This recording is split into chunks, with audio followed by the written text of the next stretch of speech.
Bonjour, chose promis, chose due. Donc aujourd'hui, nous allons apprendre comment maintenant updater euh, nos données au niveau de la base de données. Ok, nous allons commencer par fermer ça. Alors ce que nous allons faire, c'est aller dans le business A. Alors, nous allons monter sur notre modal. Étant donné que nous avons déjà récupéré déjà les données, nous allons monter sur notre modal et nous allons faire quelque chose. Ça sera quand nous cliquons sur le bouton Submit, il va appeler une fonction. OK. Disons OK. Submit par exemple. Nous allons dire Submit Edit. OK. C'est une fonction que nous allons appeler. Et cette fonction n'existe pas encore. Nous pouvons laisser comme ça, comme il ne veut pas prendre des paramètres. Nous pouvons les laisser comme ça. Et nous descendons au niveau de notre méthode. Et qu'est-ce que nous allons faire? Nous allons dire, OK, c'est une méthode asynchrone. Il va attendre une réponse. OK. Alors, cette méthode, qu'est-ce que nous allons faire? Alors, nous savons que nous utilisons toujours notre API ici. OK. Nous allons appeler notre API. Nous allons aller sur Update Time. OK. Zone. Update tes zones. OK. Et avec un ID qui sera l'ID ici. OK. Nous allons updater par rapport à cet ID. Et nous allons lui envoyer un objet. OK. Et cet objet, c'est l'objet edit 10. OK. 10.edit. Voilà.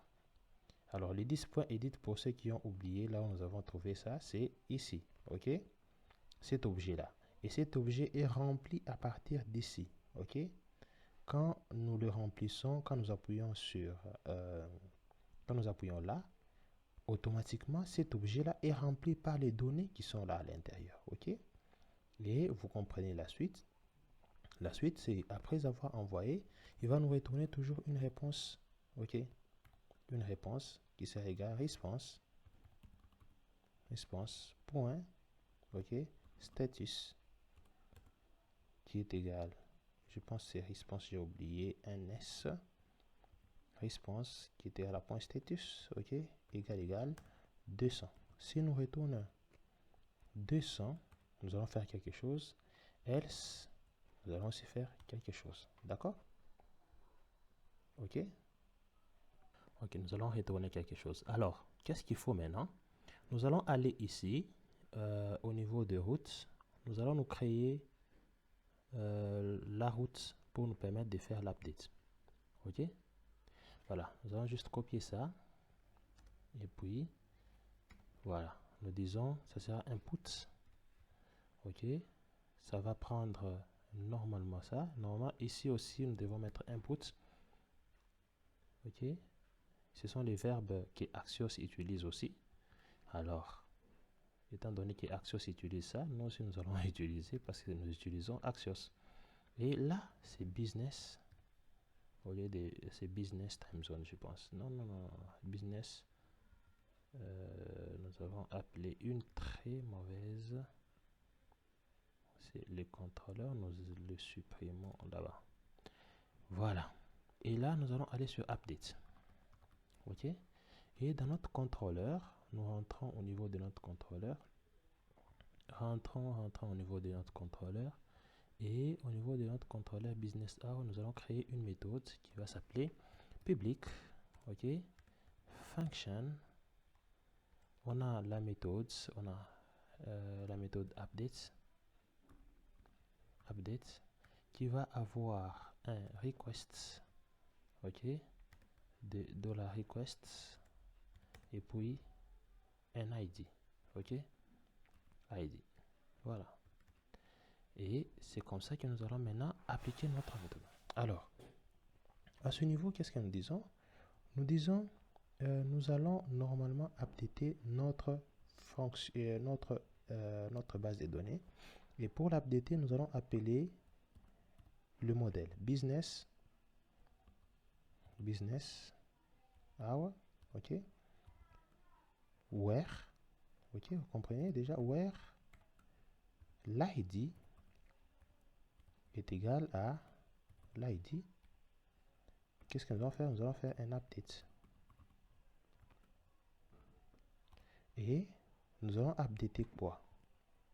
Nous rentrons à ce niveau-là en disant, ok, nous allons updater de 1, time zone,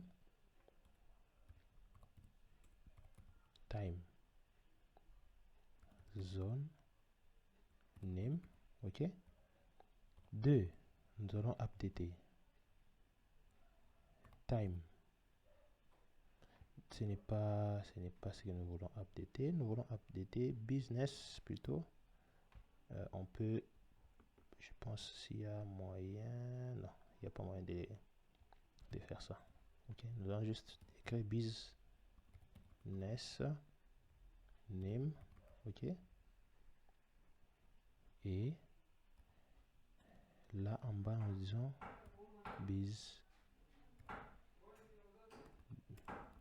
business zone. Et là nous allons dire business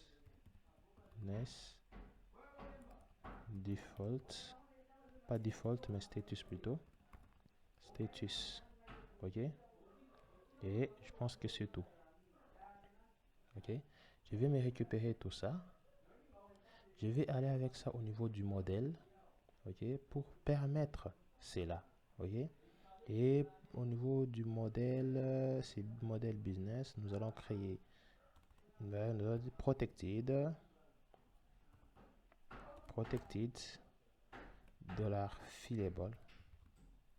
$fillable qui est égal à un tableau, ok, dans lequel nous allons mettre ça. Nous allons aussi ajouter un qui sera égal business. Regardons bien le champ. C'est business default. Ok, pour tout permettre. Default. Ok, voilà. Point virgule. Et comme ça. Et voilà. Ok. Après cela, nous rentrons ici. Ok, nous n'avons pas encore fini avec ça. Voilà. Qu'est-ce que nous allons lui envoyer? Ici, nous lui avons envoyé à notre... nous pouvons rapprocher ça un peu ici. Et là, nous lui avons envoyé quoi? Nous lui avons envoyé un time zone, ok? Ça signifie que nous allons dire $requests le time zone, ok? Et là-bas, nous lui avons envoyé celui-ci. Ça signifie que nous allons dire $requests time zone. Désolé pour ça. Et enfin, on va lui envoyer les status.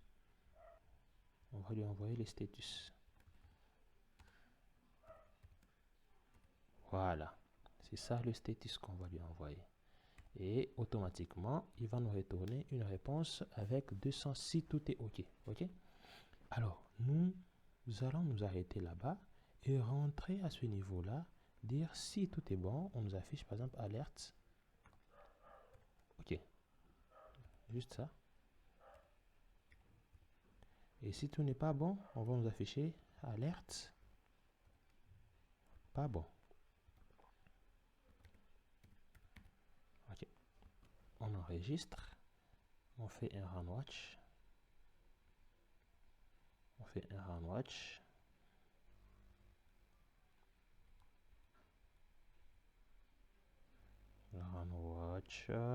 Écrivons ça seulement, run watch.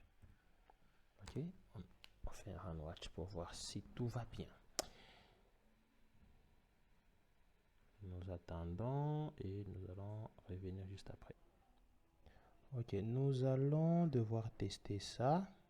Ok, nous restons toujours avec notre commande ici. Nous testons si ça va marcher complètement. Si nous faisons ça, nous changeons, ok, et que ok, ça nous dit ok, et la commande part où? Ça nous part sur timezone.s, ok, timezone 16, et ouais, ça n'a pas changé. Pourquoi ça n'a pas changé? Attendez, nous allons ici, ok, nous avons oublié un slash. On ajoute un slash, ok, nous allons réessayer. Nous allons réessayer. Faisons ça. Ah, échec et bande, ça part au niveau de... même quand vous regardez, si nous mettons la souris là, vous voyez que les schémas, ça part au niveau de 16. Ok. Voilà. Nous pouvons réactualiser pour voir si ça a marché. Non, ça n'a pas marché. Pourquoi ça ne marche pas? Attendez. Ici, nous sommes sur la 16. Quand nous rentrons sur WebRoot... Ah, ok. Nous avons oublié de faire passer en paramètre un ID. Voilà. Nous allons réessayer maintenant cette fois-ci et voir si ça va marcher. Nous réactualisons et nous venons, nous mettons S par exemple là pour que ça soit plus visible. Et oups, voilà, ça nous dit que c'est bon. Et quand nous réactualisons, échec bande, ah, ça devient S.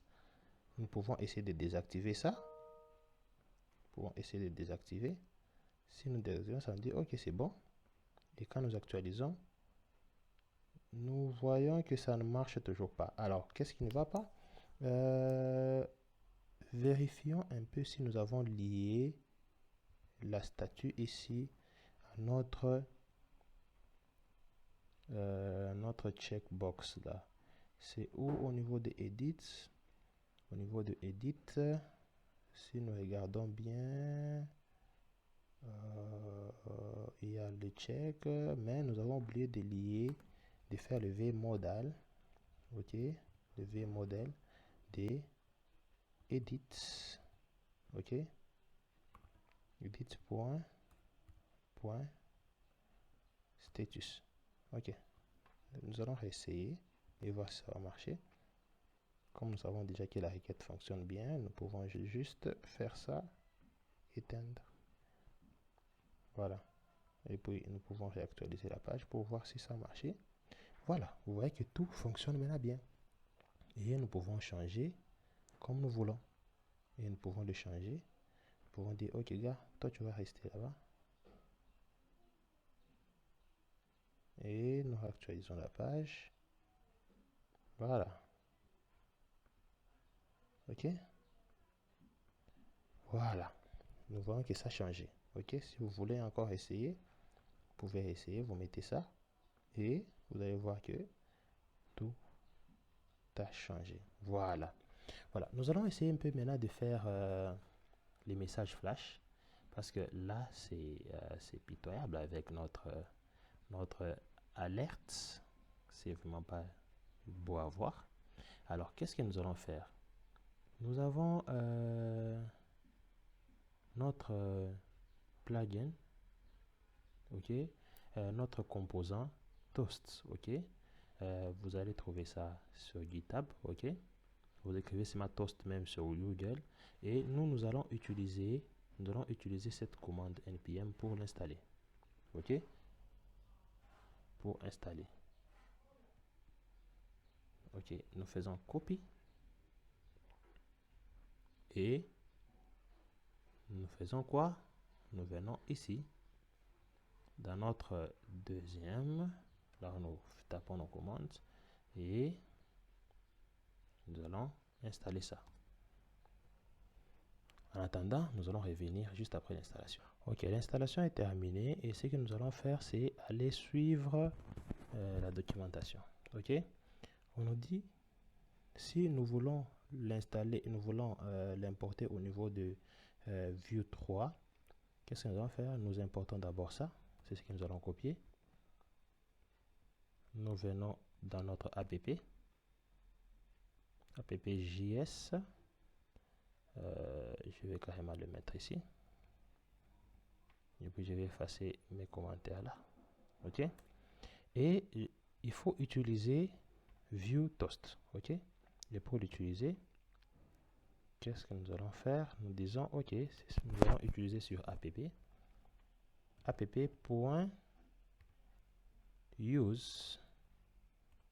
OK, nous appelons notre view toast. À ce moment-là, le view toast devient présent dans notre application. OK? Et si nous entrons ici, nous allons suivre cette recommandation. OK. Qu'est-ce qu'ils disent? Pour faire un message de success, il faut comment? Soit vous faites ça, soit vous faites ça. OK? Et nous allons un peu descendre. Nous allons descendre pour voir comment est-ce qu'on l'utilise correctement. OK, voilà. Donc, il n'y a pas beaucoup plus d'informations. Pour faire un message, nous utilisons ça. OK?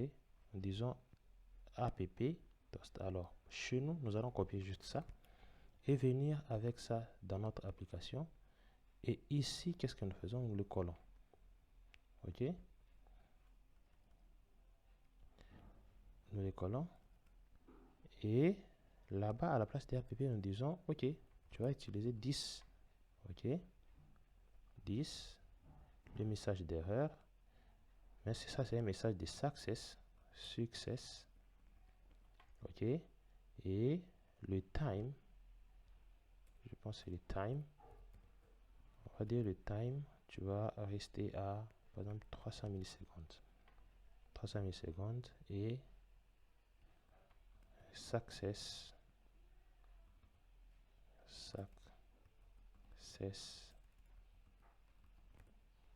updating.